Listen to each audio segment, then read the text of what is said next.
Hello everyone, it's your GSET coach Hemangi. આજના લેક્ચરમાં આપણે પેપર 1ના યુનિટ નંબર 4 કમ્યુનિકેશનના ઓલ્ડ પેપર ક્વેશ્ચન 2024માં પૂછાયેલા પ્રશ્નો વિશે ચર્ચા કરવાના છીએ.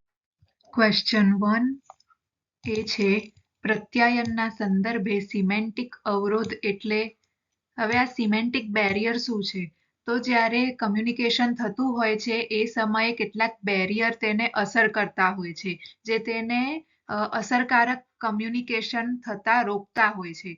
તો આપણને કીધું છે કે જે સિમેન્ટિક બેરિયર છે એ આ 4 ઓપ્શનમાંથી કયું છે?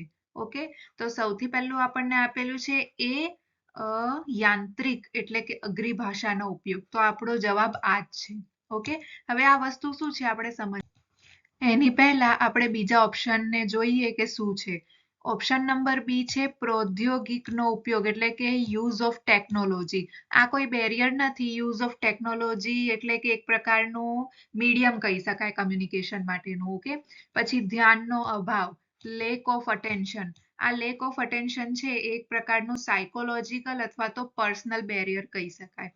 અને સંકલનનો અભાવ, લેક ઓફ કોઓર્ડિનેશન, આ ઓર્ગેનાઇઝેશનલ બેરિયર કહેવાય છે. ઓકે, એટલે આપણે હવે જોઈએ આગળ કે સિમેન્ટિક બેરિયર શું છે. બરાબર, શાબ્દિક અવરોધ પણ કહી શકાય સિમેન્ટિક બેરિયર. હવે આ શું છે? સંદેશા વ્યવહારમાં શબ્દો અને પ્રતીકોના અર્થ એટલે કે સિમેન્ટિક્સમાંથી ઉદ્ભવતા પ્રશ્નો સાથે સંબંધિત છે.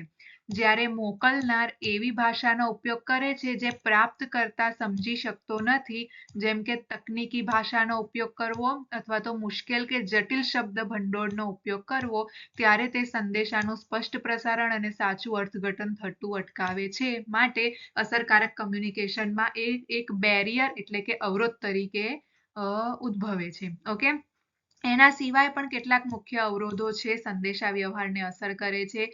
સૌથી પહેલા છે મનોવૈજ્ઞાનિક અથવા તો ભાવનાત્મક અવરોધો, સાયકોલોજીકલ ઓર ઇમોશનલ બેરિયર્સ. આ કેવા અવરોધો છે? તો આ અવરોધો સંદેશા મોકલનાર અને પ્રાપ્તકર્તાની માનસિક અને ભાવનાત્મક સ્થિતિ સાથે સંબંધિત છે, જે સંદેશના સાચા અર્થને વિકૃત કરી શકે છે. જેમ કે ગુસ્સો, ભય, એના જેવી લાગણીઓ છે. બરાબર, એ શું થાય? એનાથી શું થાય? નિર્ણયને ઢાંકી દેતા હોય છે. વ્યક્તિ નિર્ણય નથી લઈ શકતો અને સંદેશના ખોટા અર્થઘટન થતા હોય છે તેના લીધે. ઓકે, બીજું છે શારીરિક કે પર્યાવરણીય અવરોધો એટલે કે ફિઝિકલ ઓર એન્વાયરમેન્ટલ બેરિયર્સ. આ ભૌતિક બાહ્ય પરિબળો છે જે સંદેશાના સ્પષ્ટ પ્રસારણમાં દખલ કરે છે. જેમ કે ઘોંઘાટ છે, પછી ભૌગોલિક અંતર છે, ખામીયુક્ત ઉપકરણો છે. આ બધા પણ અવરોધ ઊભા કરે છે સંદેશા વ્યવહારમાં. ત્રીજું છે સંગઠનાત્મક અવરોધો એટલે કે ઓર્ગેનાઇઝેશનલ બેરિયર્સ. તો આ અવરોધો કોઈ સંસ્થા અથવા જૂથની રચના, નિયમો અને સંસ્કૃતિમાંથી ઉદ્ભવે છે. દાખલા તરીકે કોણે શું અને કેવી રીતે વાતચીત કરવી, આ બધા માટે છે ને વધુ પડતા નિયમો અને બનાવવામાં આવતા હોય ને કોઈ ઓર્ગેનાઇઝેશનમાં, એના લીધે છે ને વિચારોનો મુક્ત પ્રવાહ જે છે એ પ્રતિબંધિત થતો હોય છે. બરાબર, જેથી તે પણ અસર કરે છે. અને છેલ્લું છે સાંસ્કૃતિક એટલે કે કલ્ચરલ બેરિયર્સ. આ અવરોધો ત્યારે થાય છે જ્યારે વિવિધ સાંસ્કૃતિક, રાષ્ટ્રીય અથવા પ્રાદેશિક પૃષ્ઠભૂમિના લોકો અલગ અલગ ધોરણોને કારણે સંદેશાનું ખોટું અર્થઘટન કરે છે. ઓકે, એટલે દાખલા તરીકે હાવભાવ, શરીરની ભાષા વગેરે વિવિધ સંસ્કૃતિઓમાં અલગ અલગ અર્થ ધરાવે છે.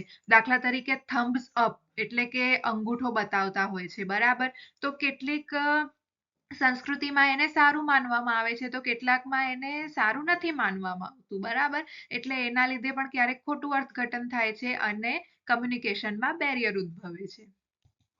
ત્યાર પછી આપણો પ્રશ્ન નંબર 2 છે અસરકારક પ્રત્યાયનનો મુખ્ય હેતુ કયો છે?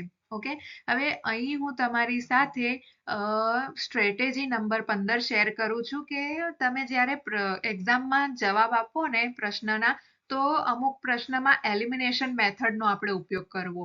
દાખલા તરીકે આમાં છે ને આપણે શું જવાબ આપવું, જો આપણને ખબર ન પડતી હોય તો આપણે છે ને સૌથી પહેલા જે જવાબ નહીં હોય ને એને આપણે એલિમિનેટ કરી દેવાના. એના પરથી આપણને ખબર પડશે કે આપણો જવાબ શું હોઈ શકે. બરાબર, તો સૌથી પહેલા આપણે જોઈએ અવરોધ ઊભો કરવો. હવે અસરકારક પ્રત્યાયન કરવું છે, બરાબર, આપણે ઇફેક્ટિવ કમ્યુનિકેશન કરવું છે, તો અવરોધ આપણે ઊભો કરીશું તો એ નહીં થાય, માટે આપણો જવાબ નહીં હોય, બરાબર. ત્યાર પછી છે ગેરસમજને પ્રોત્સાહન આપવું. ના, એને પણ પ્રોત્સાહન આપવાથી અસરકારક કમ્યુનિકેશન નહીં થાય, બરાબર. પછી છે અસર ફેરફાર, આને આપણે જોઈએ. અને છેલ્લું છે પ્રેક્ષકોને મૂંઝવણમાં મૂકવા. હવે આપણે કોઈને વાતચીત કરતી વખતે મૂંઝવણમાં મૂકીશું, બરાબર, તો આપણી સંદેશો એની જોડે અસરકારક રીતે નહીં પહોંચે, એટલે એ પણ જવાબ નથી. તો આપણો અહીં જવાબ આવશે અસર ફેરફાર. ઓકે, સી આપણો અહીં જવાબ થઈ જશે. હવે આ શું આપણે સમજીએ. હવે અસરકારક સંદેશા વ્યવહારનો ધ્યેય શું હોય છે? એનો ધ્યેય હોય છે એને એ સુનિશ્ચિત કરવાનું છે કે સંદેશ જે છે એ સમજી શકાય અને ઈચ્છિત પરિણામો તેમાંથી મળી શકે. કેવા પરિણામો? તો ભાઈ વર્તનમાં પરિવર્તન. ઉદાહરણ તરીકે કોઈકને વ્યક્તિને આપણે સૂચના આપતા હોઈએ, બરાબર, તો એ વ્યક્તિ એ સૂચનાઓનું પાલન કરશે તો એના વર્તનમાં પરિવર્તન આવશે. પછી અભિપ્રાયમાં પરિવર્તન, એટલે કે કોઈ વ્યક્તિને આપણે સમજાવટ કરીએ, કોઈને કંઈક વસ્તુ માટે પ્રેરણા આપીએ તો તેના અભિપ્રાયમાં પરિવર્તન આવે. કાર્ય અથવા પરિણામમાં પરિવર્તન, એટલે કે અસરકારક પરિવર્તન લાવવું, બરાબર. એટલે અહીં આપણને શું ઇફેક્ટ ચેન્જ શું આપેલું છે કે ભાઈ આપણે અસરકારક પ્રત્યાયન કરીશું તો એના લીધે છે ને સામેવાળો એને સમજશે, બરાબર, તેના પર તેની અસર થશે અને ફેરફાર થશે એના વર્તનમાં કો, અભિપ્રાયમાં કો, કે પછી પરિણામમાં પરિવર્તન. એના પછી આપણો પ્રશ્ન નંબર 3 છે પ્રત્યાયન પ્રણાલીમાં તત્વોનો સાચો ક્રમ ઓળખો. હવે આપણને અહીં શું કહેવાનું છે, જે કમ્યુનિકેશન હોય છે સિસ્ટમ, બરાબર, એ કેવી રીતે કામ કરતી હોય છે. તો અહીં આપણો જે જવાબ છે એ છે એ. હવે આપણે સમજી લઈએ કે શું છે. તો ભાઈ સૌથી પહેલા જે વક્તા હશે ને એ હશે, વક્તા એટલે બોલનાર, સ્પીકર, બરાબર. એ સ્પીકર શું કરશે? તો એ ભાઈ ભાષણ તૈયાર કરશે, સ્પીચ તૈયાર કરશે એના પછી. એટલે સૌથી પહેલા કોઈ વ્યક્તિ હશે, એ ભાષણ તૈયાર કરશે અને ત્યાર પછી એ ભાષણ રિસીવરને મળશે, ઓકે, અને રિસીવર પર એની અસર થશે, બરાબર. એટલે આપણું અહીં જવાબ છે BACD. ત્યાર પછી પ્રશ્ન નંબર 4 છે નીચેનામાંથી કયું અશાબ્દિક પ્રત્યાયનનું ઉદાહરણ છે? હવે કમ્યુનિકેશનના મુખ્ય બે પ્રકાર છે, બરાબર, વર્બલ કમ્યુનિકેશન અને નોન વર્બલ કમ્યુનિકેશન. વર્બલ એટલે શું કે જેમાં શબ્દોનો ઉપયોગ થતો હોય, બરાબર. એટલે વર્બલમાં પણ બે હોય, મૌખિક અને લેખિત, બરાબર. તો અહીં આપણે જોઈએ. અને નોન વર્બલ એટલે શું કે જેમાં શબ્દોનો ઉપયોગ ન થતો હોય, ઈશારાઓ ને વગેરેનો ઉપયોગ થતો હોય. તો સૌથી પહેલા આપણે જોઈએ કે અશાબ્દિક પ્રત્યાયન એટલે કે નોન વર્બલ કમ્યુનિકેશન આમાંથી કયું હોઈ શકે? તો ભાઈ સૌથી પહેલા શું છે, કાળા પાટિયા પર લખવું. નો, આ તો વર્બલ થઈ ગયું, શબ્દનો ઉપયોગ આવશે ને લખીશું તો. માઇક્રોફોન પર બોલવું. બોલવું એટલે ત્યાં પણ શબ્દ આવી જ ગયા, આપણે શબ્દનો ઉપયોગ કરીને બોલીએ છીએ, બરાબર, એટલે એ પણ આપણું જવાબ નથી. પછી છે વોઇસ, શાબ્દિક મેસેજ મોકલવો. અહીં કૌંસમાં શબ્દ આવી ગયો, બરાબર. વોઇસ મેસેજ આપણે કોઈને મોકલીએ છીએ તો શબ્દનો જ ઉપયોગ થયો બોલીને, ઓકે, તો આ પણ જવાબ નહીં આવે. તો આપણો જવાબ શું આવશે? ડી, મતભેદ દર્શાવવા માથું હલાવવું. આપણે ફક્ત માથું હલાવ્યું તો નોન વર્બલ થઈ ગયો, આપણે કોઈ એક પણ શબ્દનો ઉપયોગ કર્યો નથી. ત્યાર પછી આપણો પ્રશ્ન નંબર 5 છે કમ્યુનિકેશન સિસ્ટમ સંચાર પ્રણાલીમાં એન્કોડિંગનો અર્થ થાય છે. હવે એન્કોડિંગ એટલે શું? તો ભાઈ આનો આપણો જવાબ છે વિચારોને સંદેશમાં રૂપાંતરિત કરવા, એટલે એને એન્કોડિંગ કહેવાય, સોરી, એન્કોડિંગ કહેવાશે, ઓકે.